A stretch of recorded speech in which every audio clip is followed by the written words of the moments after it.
یہ حدیث ہے اللہ کے رسول صلی اللہ علیہ وسلم کی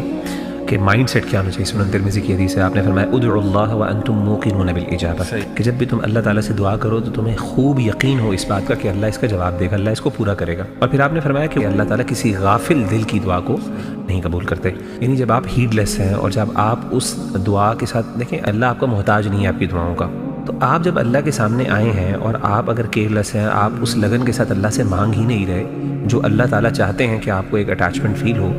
تو اس کے بعد اللہ تعالیٰ ایسی دعا کو خاص طور پہ اتنی اہمیت نہیں دیتے۔ اسی طریقے سے جب آپ اللہ سے مانگ رہے ہیں اور آپ کہتے ہیں پتہ نہیں اللہ نے قبول کرنی کہ نہیں کرنی،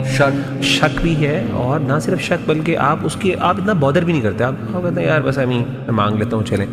تو بھئی اللہ کو کیا پڑی آپ کو سیٹسفائی کرنے کے لیے؟ اللہ نے آپ کو سیٹسفائی کر کے کوئی پوائنٹ تو نہیں نا پروف کرنا، اپنا آپ تو نہیں نا پروف کرنا، اللہ معاف کرے۔ تو ادعوا اللہ وانتم موقنون بالاجابہ، اللہ سے مانگو اس یقین کے ساتھ کہ اللہ تمہاری بات کو سنے گا اور تمہاری بات کو پورا کرے گا۔